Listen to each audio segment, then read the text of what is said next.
And so it's there, but if you don't get it, then email me, and I'll make sure that you go ahead and that we can go ahead and email this to you. So we're going to cover the areas, just an overview, talk about grant requirements, program timeline, the awardees in general, and the allowable activities. And I have grant requirements here duplicated. Data collection, the data collection tool of OST LMS. Talk a little bit about program evaluation, award timeline, important dates, monitoring, and then funding for next school year. So an overview, basically, for those of you who've been in the project, pretty much know this, but for those of you who are new, the project was established by Congress as Title IV Part B, and I believe it stays the same in the new ESSA. There may be some changes. We're actually researching that, and we'll keep you up to date on what those changes could be. Through this program, we're able to fund schools and dormitories to compete for the grant. And so there's a lot of community partnerships that are involved in this, and I've been on some of the technical assistance calls, and I know that many of you have sent letters of support, et cetera, on your partners on who's going to help you with implementing your projects. The program timeline. So again, like Alia said, we did start off late, and so the actual start date would be September 2016, because we did send out some funds in terms of startup funds for those schools that received those. And then of course the end date would be June 30th in terms of the program timeline for this school year.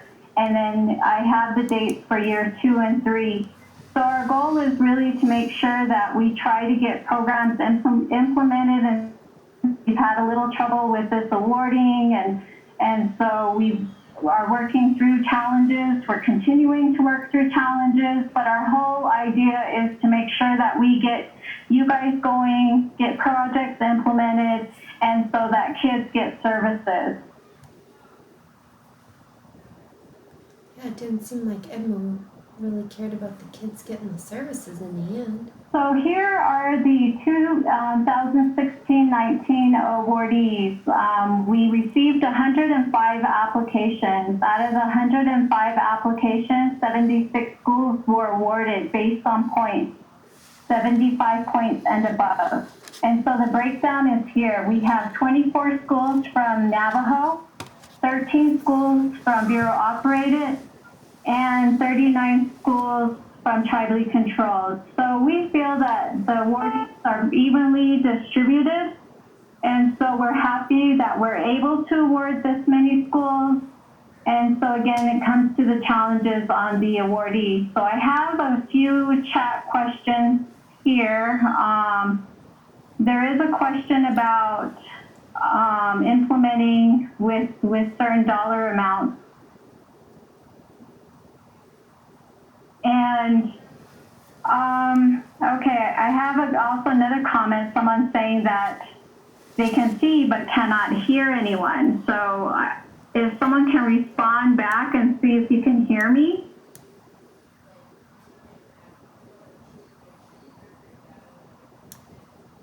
Okay, great. Thank you, Anita. All right, awesome. Okay, so you are going to be getting additional funds for the remainder of your grant, but we'll talk about that further on in the screen in the presentation. Yes. What do you say to that? Okay, can you mute your phone, please? Or mute the presentation? Okay, so allowable activities. So most of you are aware of this. This was in the application. Your activities should involve academic enrichment programs, project-based learning activities, social emotional skill building, community service learning, family engagement, leadership development, health and wellness education activities. Non-allowable costs. I figured this was really important that we put this in the presentation.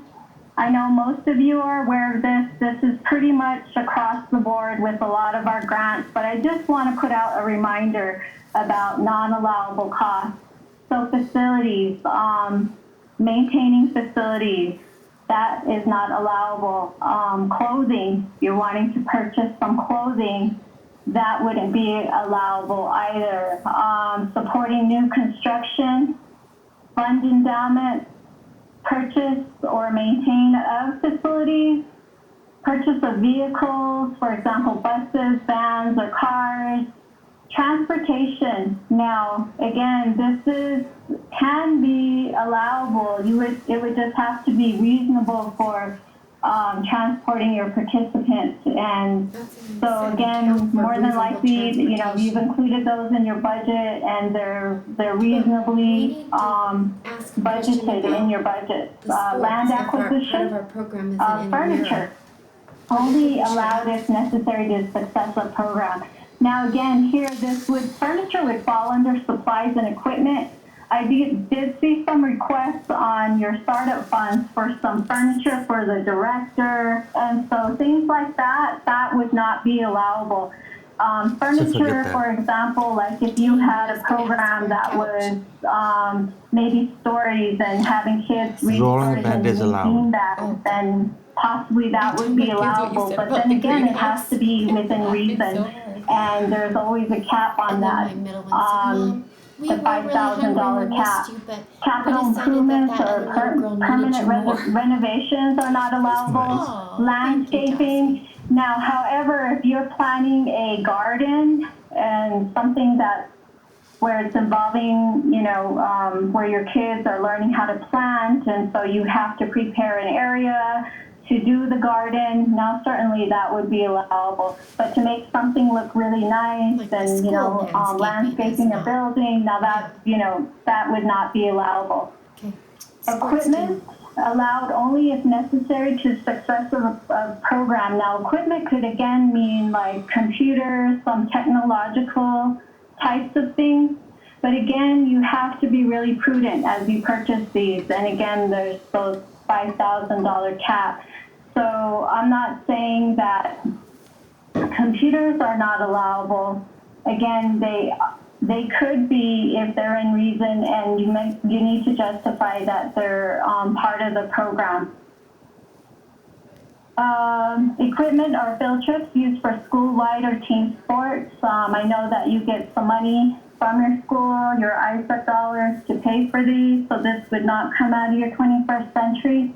Memberships of any kind, which would mean professional memberships to organizations or gym memberships, etc., that would not be allowable. Supplanting federal, state, or local funds using grant dollars to fund summer school classes previously offered and paid for by district or other funds.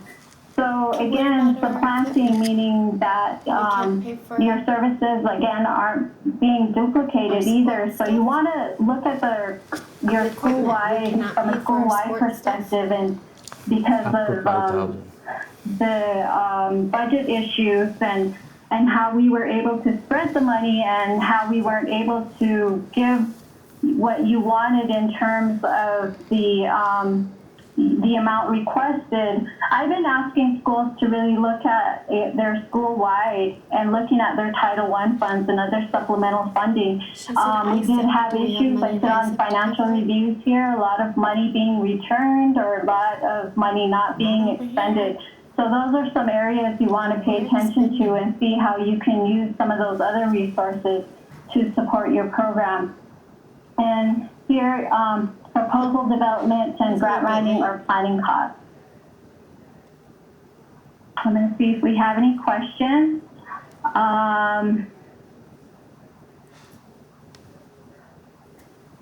Okay, so I have a question about emailing the presentation, so I will do that when we're done. Meeting tomorrow, or is it postponed because they're in travel? So the grant requirements, most of these are found in the assurances in your application. So I'm going to go through these with you. I think these are important, and we want to make sure that you're clear about the grant requirements. So we want to make sure that the awardees comply with reporting requirements in a timely manner to BIE for ESCA, NCLB, and ESSA federally accountability purposes. As we are transitioning right now, this is our transition year from ESEA to ESSA. So we're, having to follow the guidelines in ESEA as we move into ESSA, and we will also provide presentations on what those changes mean for your school in terms of the 21st century programs.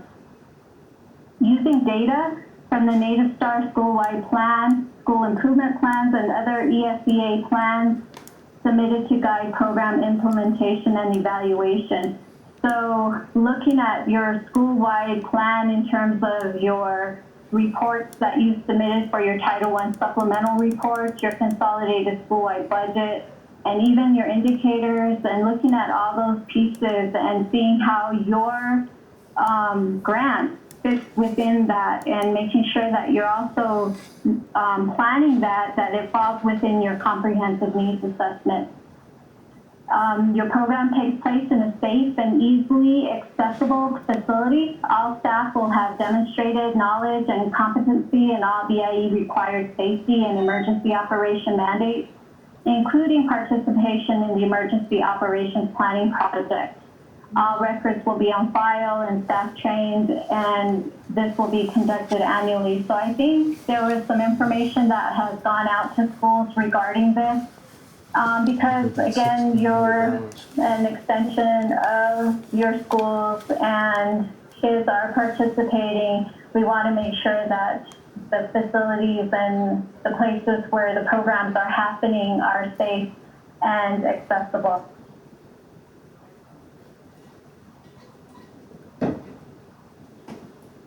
And to ensure the community is given notice of the applicant's intent to submit an application, which I'm sure you did, and that it provides for public review of the application for submission. So I know most of you have been in communication with several of your partners and stakeholders, and this is also demonstrated in your letters of support that are included with your application. Expending all awards funded within the program period, and I think that's something that's pretty doable with the awards that you were given. We've had a few schools that did not expend all their funds, and so we had to take the money back and reallocate because we didn't want to risk losing those funds. And so there's a problem not only within our discretionary grants, but also within our supplemental funds of funds not being expended within the year that it's been awarded. And so we're providing training on that in terms of our Title I and Title II. We're seeing a lot of carryover in that area. And we're also seeing some of that in our discretionary funds. Ensuring that staff paid by the 21st century funds are devoting the required hours to ensure the success of the program. So again, if you're using partial salaries or stipends to implement your project and you wrote in how much time this staff person is going to be devoting to the project, making sure that that's what's happening. Because often we'll see that a project is funding a certain position, and then that position ends up being a substitute maybe for an absent teacher that day. So that's, we really want to discourage that from happening, and so we want to make sure that the staff paid from this funds are devoting their required hours.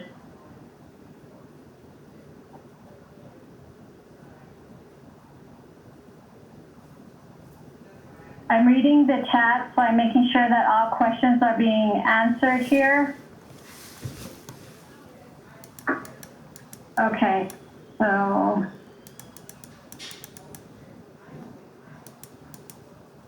one question from a residential. If they are a residential hall, do they use Native Star?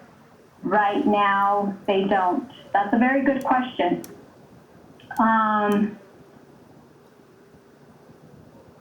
I think there's certain aspects of the tool that could be used in terms of looking at planning initiatives, especially within the family engagement area.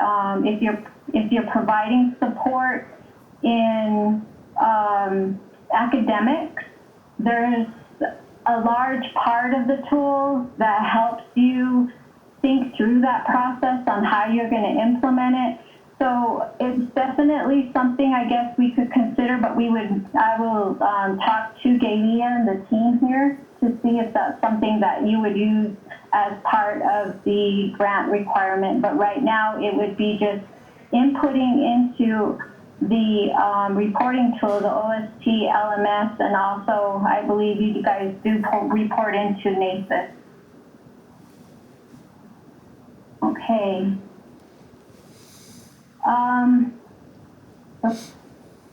Scheduling activities before and after the regular school day, or during out-of-school breaks and or weekends or during the summer program. And so a lot of this was outlined in your project activities, I think, in your application.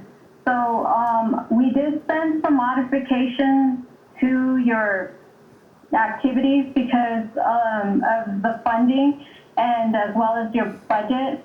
Did we get any? But I think it's an important thing to document when is your program happening, what are the hours, and so there was on that attachment of your application, there were some schools that didn't complete that in their application. So it's really important that you make sure that you log that and you have that. And if we come for a visit, that would be the first thing that I want to see is what is your schedule? What is your activity schedule? And so I think that's important to document and keep on file. The grant does not include tribal indirect costs as part of expenditures throughout the duration of the grant. And the document agreements with partners for in-kind services in writing with a memorandum of understanding or letters of support, and ensure that partners will be available for any audits, monitoring, or on-site visits. Abide by the provisions set out in ESEA and ESSA and the grant application as approved by the BIE. The grant may be officially modified in writing by a process specified by the BIE. Not use the funds to supplant federal, state, local, and non-federal funds. Meet all documentation requirements and reporting deadlines for the grant. Establish and follow internal controls to ensure funds are accounted for using the generally accepted accounting practices. Evaluations, this grant does require an evaluation, and we will provide that due date for you. Okay, any questions on this part? I'm going to look at my chat here to see if I have any additional questions.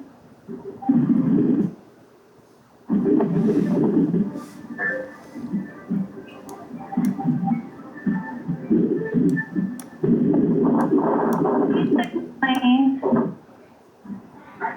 not including tribal indirect costs as part of expenditures throughout the duration of the grant. I think, Galia, do you want to provide some explanation on that with indirect costs? Well, I think I would have to do some further research on indirect costs because this is a direct cost grant. So it's my understanding, and I'm not sure this is coming, I'm assuming it's coming from a tribally controlled school. So in tribally controlled schools, somehow all the funding that you take in within ISEP and all the title programs and IDEA, that somehow builds the total amount of the dollars you're receiving, and that determines your indirect cost rate. So that indirect cost is already included in your actual indirect costs that you're taking in. So if you want to provide the name of the school that's asking, I can look into it a little bit further, but that's my understanding.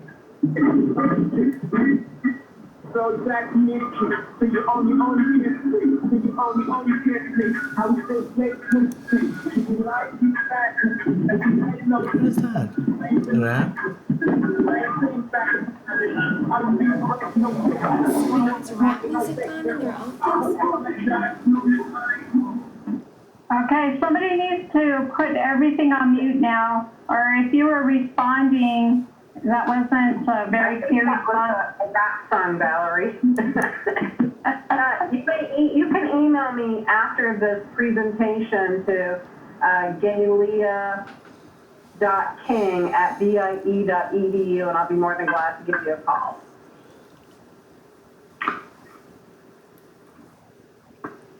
Okay, and then somebody's, keeping your phones and cell phones away from the microphone We're in can mute, right? can Like, put a that's lot on of mute. echo in This is on the mute. presentation. We're totally on mute, right? Mm-hmm. Okay. This is recording.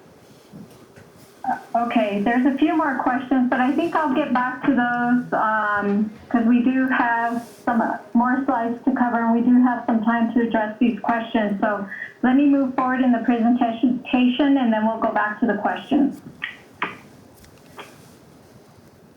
So the data collection, the out-of-school time leadership management system, OST LMS. So some of you that worked with OST LMS are familiar with the process and are familiar with the tool. And we have quite a number of new grantees that will have to learn this process. And so that's why I had to include some of this for those that aren't familiar with the tool. And so it's a data-based management system that manages the 21st century programs on a daily basis. And so the information is entered daily or weekly as schools operate programs. There is setup data and year-end data as well, but those are one-time entries. So the tool captures the day-to-day operation of the project, and 21st Century is really big on data and collecting data as we report that, and it's a really good way to manage and evaluate your project, whether or not your project is going to accomplish the goals that you had set for implementation. And so it's really a good, I think there's certain times that you would go back and look at the data that you're entering, not only in OST, but also in NativeStar, and really begin to gauge whether or not you're doing what you're supposed to be doing with your project. And if you're not, then figuring out what parts of that do you need to change, or what parts do you need to pay attention to more. So this is the tool. Creating Change is the developer of OST LMS, and they use the data throughout the program year to complete the federal reporting requirements for 21st century program. It serves to assist with the evaluation of the program, as I talked about earlier. The data in OST LMS provides all that is needed to perform that function. It assists with providing TA by quickly and easily seeing all aspects of the program operation. And so this is how Creating Change is going to be involved, for now at least, is looking and providing support in OST LMS. And we'll here at BPA, my colleagues throughout, will be looking at the data that's being collected, and so that way we can work with you on how do we address some of the issues and concerns, and maybe if there's some areas that you might need support in. So we will also be going through that data with you and looking at that information that you're providing in OST LMS. More on this, the data that's collected. So what you're entering in the system, the one-time information would be typical operations, budget, the setup, student entry, beginning of the year, middle of the year, end of the year, MAP scores and goal identifications, objectives, staffing, and district and school information. Periodic entry would include if you had new students coming into the program, looking at your activities and budget reconciliation. And daily entry includes attendance, which is really important. It was on the last slide. So setup for OSTL, and this is really important. I know that some of you have been contacting Creating Change. I've been getting some of that email back. But what we need is for you to submit to us the grant director, 21st century coordinator who will enter the data at your school, the email addresses for both feeder schools, if any, grade level served, and your full address and phone number. So you can submit that to me or to Marie, and Marie and I have divided all our grant recipients between the both of us. And so whoever you received your award notification from, that's who you would send this information to. So some of you would be reporting this back to Marie, and some of you will be reporting this to me. And our email is provided on the slide. I have the date. If you can get that to us by October 5th, that would be great. So that way you can get the system started up, and any TA or anything that you need from Creating Change can be provided.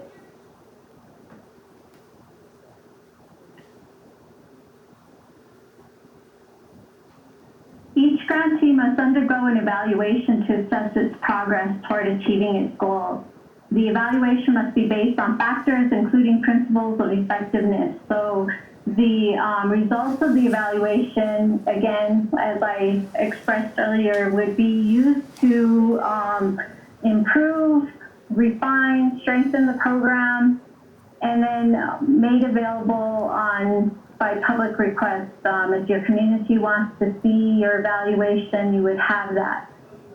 So grantees working with their SEAs, which is us here at BPA, must evaluate the academic progress of children participating in 21st century programs. Data from needs assessment that you can gather to help with the evaluation, your Native Star web-based tool, and of course, your OST LMS can be used to measure progress. And so the project considers one evaluation for the grant cycle. So this wouldn't be something you would do until towards the end of the grant project. So this is a 3-year project. So we would be probably sending a little bit more information about this in about 1.5 years or so, maybe middle of next school year. And how do you begin to plan for this evaluation so that you can complete your evaluation by the end of the grant cycle? So the estimated award timelines here, I know we've had a lot of questions about this. We're currently in a blackout period right now with our financial system, SBMS, and we're anticipating it to come back on later this month. And so hopefully sooner than later, but we want to make preparations to make sure that your award documents are ready to go. And then I did have deadline dates or due dates for your modifications to your activity and budget. And so although that wouldn't necessarily impact us sending a funding request, it would just help to make sure that you get off on the right track once you receive those awards, and that you know within the constraints that you're working with to implement the program. And then year 2, again, I put October 2017 and October 2018. The struggle with our grants, and I also oversee a McKinney-Vento grant, is that a lot of the funds from the Department of Ed especially for our discretionary grants, aren't released until the late into the next school year. And so we're always challenged with making sure that if we do get the award prior to the blackout period, that we get those documents with the correct signatures and sent up and distributed. Oftentimes, I'm finding though, even then we do get our awards out, they get stuck from the central office to your schools. Sometimes because of the reorganization, they are at what's now known as the ERCs, but previously known as the ELO offices. And so sometimes there's those signatures that need to happen. And so preschool support.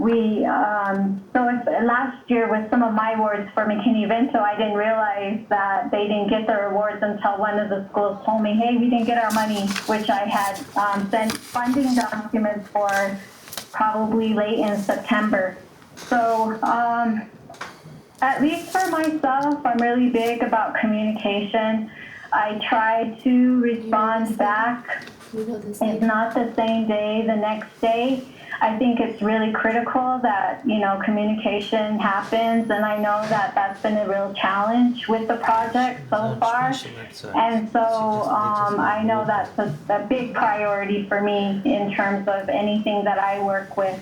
And so if you don't have, and I'll let you know once we send those documents up for distribution for your award. And so that way it'll give you some idea when to expect those funds to hit your schools. So I'll be communicating that with you. Important dates, the Native Star submissions, we've been looking through the system, and I review Bureau operated. My ERC is with the Albuquerque area. I'm responsible for the Bureau operated schools within this area. I do have a new colleague in the Phoenix area that I'm assisting, and she's getting training in terms of Native Star and the requirements of Native Star. And then we also have new colleagues in Navajo, Marie Silver Hatband, as well as Delphina Shankamola, Cheryl Komayasi, and then we have another colleague of mine who oversees tribally controlled schools, and that's Sandra Pula. And so all together, we work in terms of monitoring the reporting in Native Star. It's real critical that schools report because this is part of your Title I school-wide application. And so we look very closely at your submission dates. And there's the effective indicators of effective practice that are due in May. The consolidated school-wide budgets were due in May as well, and also the LEA assurances. And I think those are the only, and your Title I supplemental report. So those items were due, and so as I kind of am going through my schools and looking at crosswalking those schools to who have been awarded for 21st century, there is quite a bit of schools that have not submitted their applications and parts of their applications. And so I would definitely encourage you to do that as soon as possible, because that's one of the things we'll be looking at as we begin to draft our funding distribution document for this grant. The OST LMS reporting submission, again, once that's made available, there's daily entries for attendance, and I will send out another schedule for that so that you can have it and you can post it. Your coordinator can post it on what you need to input into the system on a daily basis, what needs to be input into the system on a periodic basis, and what needs to be inputted in a one-time basis. The evaluation report, which I previously talked about, again, that will be announced later into the project, and so we'll have that date determined in the future. I wanted to put the 21st Century Community Learner Summer Institute. I believe they have this every summer, and so this would be something that if you're a new coordinator to the project, would be something that you want to attend. So I put it on here. I don't have the new date for that for next summer, but once I get it, I'll forward that out. Your budget modifications and activities. Your modification to your activities are due to your point of contact, either myself or Marie, by October 5th. So we look forward to getting those in and working with you and reviewing your budgets and making sure that what you've submitted, again, are allowable. And maybe if there's some things that you're struggling with, we can post some ideas on how you're able to work through those. I am going to host a series of webinars through this year. I usually do that with my McKinney-Vento subgrantees, just kind of doing a temperature gauge to see where you guys all are. More than likely, it'll be in the middle of the year. November or December would probably be the next webinar, mandatory webinar, and then later in the year in the spring. And if there are any other things that we need to work with your schools on, then we can host separate, teleconference calls with you. But more than likely, we'll probably have 2 additional webinars this year to just kind of talk with you and bring up some important things. And I already went through this in terms of the Native Star reporting submissions, but here's just the date. Look through it. There's also a lot of our schools that have been monitored by our program for title and for fiscal. And if your school doesn't have a corrective action plan uploaded, you'll be contacted by us, or usually I'll mark it on my reviews, on my reports, whether or not your school has submitted a corrective action plan for monitoring that was done. We are missing some corrective action plans from schools for 13-14. And so you want to make sure that you are all up to date with all your reports in Native Star. And if you have any questions about this, you can give us a call. But this will be one thing that we'll be doing this week, is seeing what everybody's status is in their Native Star report submissions. And we'll probably send individual emails to you just to let you know what's missing. And the monitoring, again, program monitoring. Part of that would be our title monitoring. We are scheduled, or going to be scheduled, to go out for our fiscal monitoring. That calendar is currently being developed. So if your school is on that list for fiscal, then they'll also look at your title, our 21st century projects, as well as part of that monitoring. Our title projects are also going to be monitored. We're anticipating that within the next year. And so that monitoring will include our 21st century, or any of our discretionary grants. So if you get a discretionary grant, your school will be monitored for that as well as the other title projects. Looking at your OST LMS data, seeing what you're inputting and making sure that your project is on track. If we look at it and maybe there's no attendance, that would be a red flag for us to say, hey, what's happening? Has your project started? What do you need support in? So we'll be looking at that on a regular basis, my colleagues and I. And then, of course, your evaluation, which doesn't come into play until later into the grant cycle. Your 2017-18 school year funding, again, this is going to be demonstrated success yearly by your projects in order to be funded for subsequent second and third year.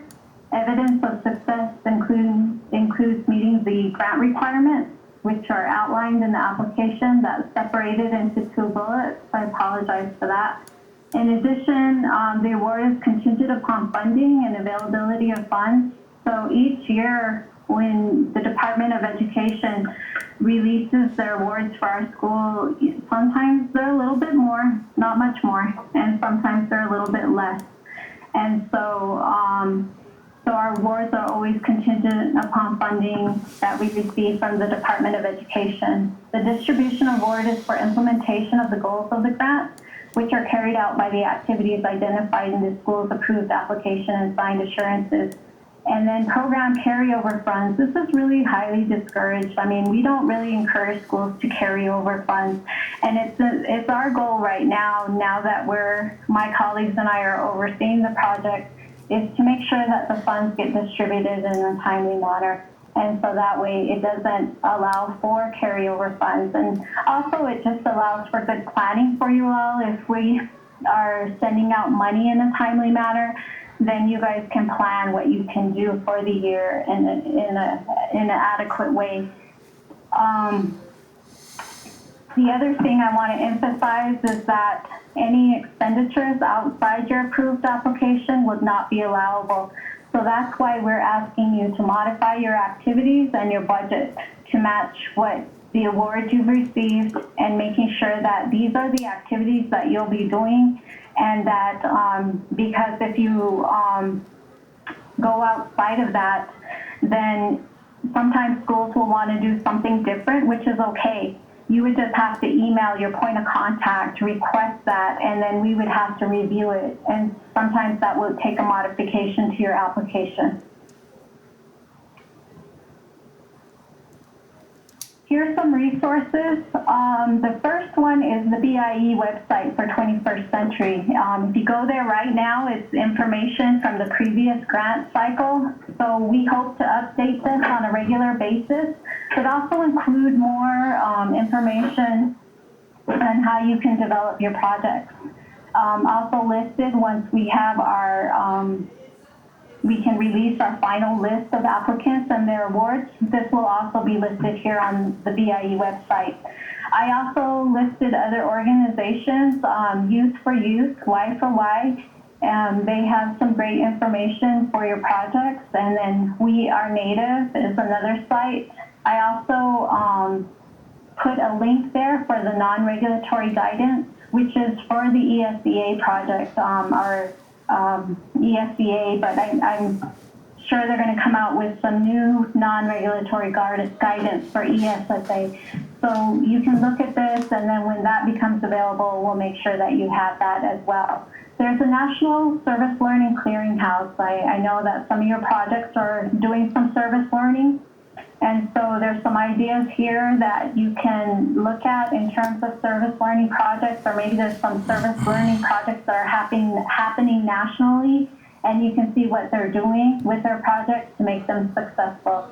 And in addition to that is the National and Community Service. So there's the web link for that. The Harvard Family Research Project. There's a lot of articles here on this website of different things that are happening in family engagement, community engagement. I know this grant is a big part of that, and so you can look at that website for additional resources. And the Academic Development Institute, they have an array of resources on their website. I would take some time to go in there in all areas: family engagement, turning around schools, after-school programs. There's just so much information on their website. So, make sure that you go through them and take a look and see what you can do and use to build your projects. Here's our contact information, my information, my email, my phone number, Marie Silver Hatband's information, her email, and her phone number. And we can go ahead and go to questions, but we have a little more time here. But before we do that, I want to make sure that Marie says a few things, because of the craziness of the beginning of this whole webinar. It just got me off track, and I didn't really have her introduce herself. So Marie, can you introduce yourself? Yes.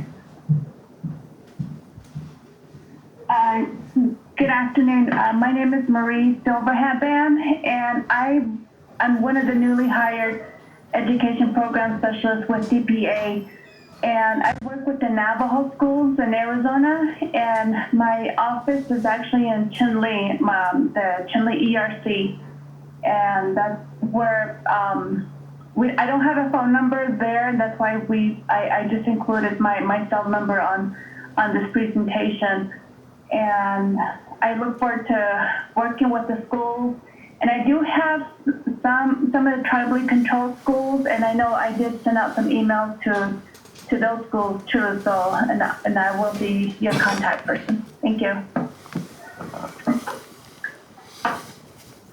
Okay, I want to go through some of these questions here really quickly, so that I know there's some good questions here that we have.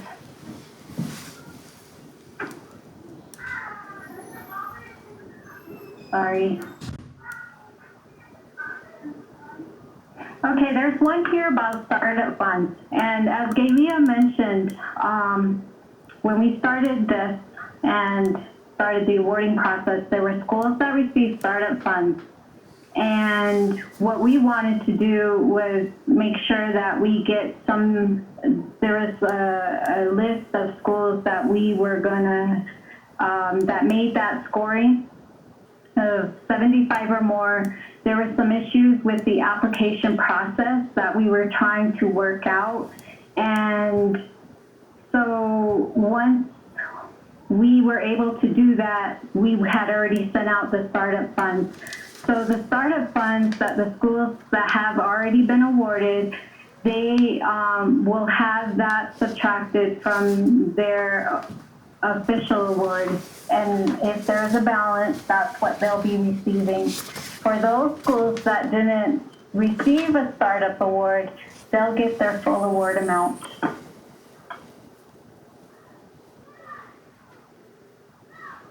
Okay.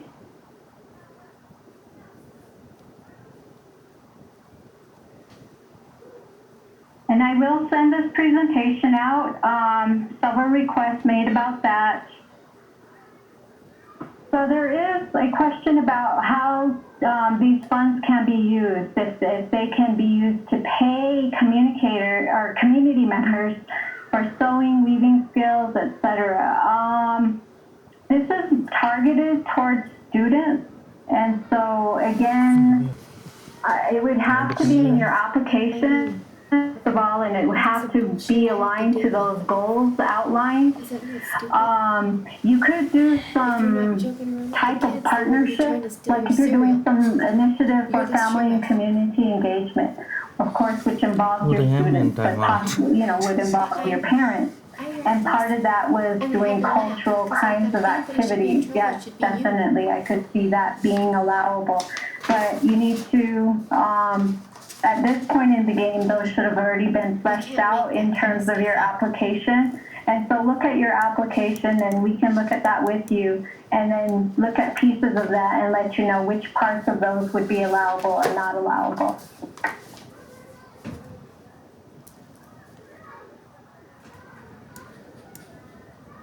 If funds can be used for after-school snacks. My suggestion with that is because I have a lot of issues for my discretionary grant having used the funds for food.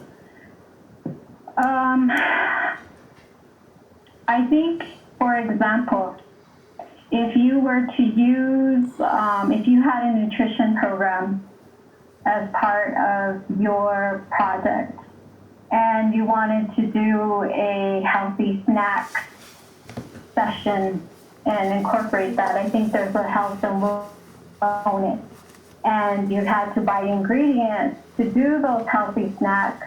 That would be an avenue to address that for after-school snacks. Another way would be looking at USDA and seeing if they're able to assist.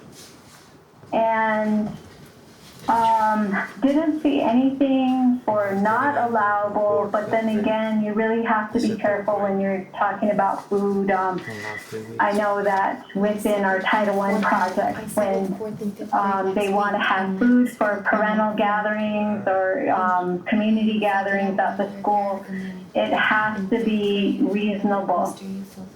And so when you think about reasonable, you have to, use your own common sense in terms of what's reasonable and what's not reasonable. And always think back, if I were to get an audit, what would be their how would they view this purchase? So I always use that as a good gauge and as a good example for a lot of the schools. Can you hire a part-time teacher as a coordinator? I guess it would, I would say that you could, it would depend on what your hiring protocols are for your school, etc. A lot of times we don't want the grants to eat up salaries, and basically that's what a lot of grants go towards sometimes, is that majority of the grant is for salaries. And so really, if you're looking at someone for a part-time coordinator that's already on staff, you look at possibly, my first thing is I see schools using stipends as, extra duties, or, they'll give them a stipend to coordinate the project. I don't see anything that says it's not allowable, but then again, you want to look at sustainability. You don't want to just hire or put someone on board when in the future, how are you able to sustain the project? And just so that they're aware that, hey, if this project goes away or if we don't get enough money, you may not have that position. So just kind of some things to think about there. And Galia, chime in if you'd like to add to some of my responses to these questions. Well, just always using that factor as a reasonable and prudent. And so if there are other agencies that you can kind of coordinate some of the after-school snacks, I know there are some nutritional programs, as I monitored schools, if they're, that they have in the school. So where there's absolutely no resource for buying after-school snacks, then that may be a reasonable and prudent use of funds. Okay, thank you, Galia. And one of the prior users, or prior grant recipients, said the activity schedule is on OSTLMS. So this is a new tool for me too. So I'm going to go in this and learn it with all of you. And so usually the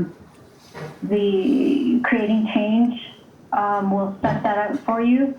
And it seemed to me, talking to some people, that it can be user-friendly, but there are some challenges with it too. So like I said, I'll be learning to use the tool with all of you. Okay, there was a question again about indirect costs, but I think Elia addressed some of that, and some of that we'll have to research. So as of now, you should have received modification documents, and I'm hoping that you're working on those and that you'll be getting that back to us for our review and our approval. And we want to make sure that your information that you're providing is really succinct and to the point. So on the activities, list out your activities as straightforward as you can with bullets. It's difficult sometimes when there are these long narratives about the activity, and then, you don't really get to have a full understanding, okay, well, what is the activity? So if you can just put it to the point, that would just make it easier in terms of looking at your modification. Valerie?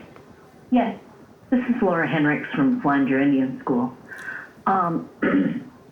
I have an issue with that because we don't exactly know what our activities are going to be until the school board approves our stipend schedule and the teachers submit their curriculum to us.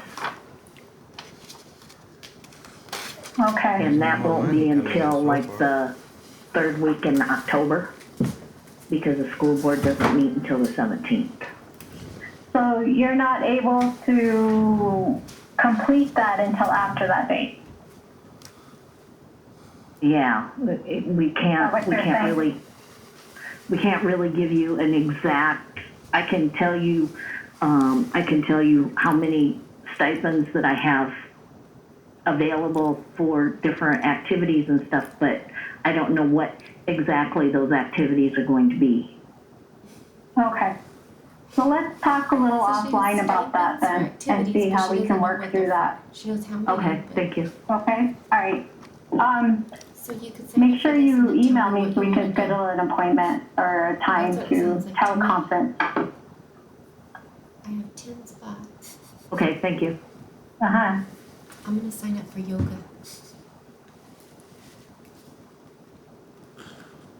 So there was a question here, why are we using OST LMS as opposed to NACIS?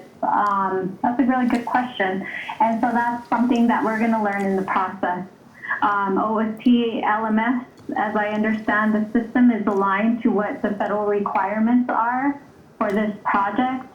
And so it's a system that was already set up in the previous grant cycle. So we're gonna evaluate the system as well, whether or not it's something that we will continue with, or is NACIS a sufficient tool for us to use as opposed to the additional tool of OST LMS. So rather than, say we're not going to use the tool and then have a deficit in terms of what's being reported, we decided to go ahead and continue what was what had been used from the last project into this project, but be a little bit more involved and see whether or not our student system here for BIE certainly can do the things this tool can do.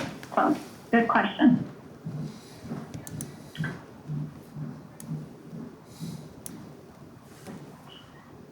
We've got 10 more minutes. Okay, so we have someone who is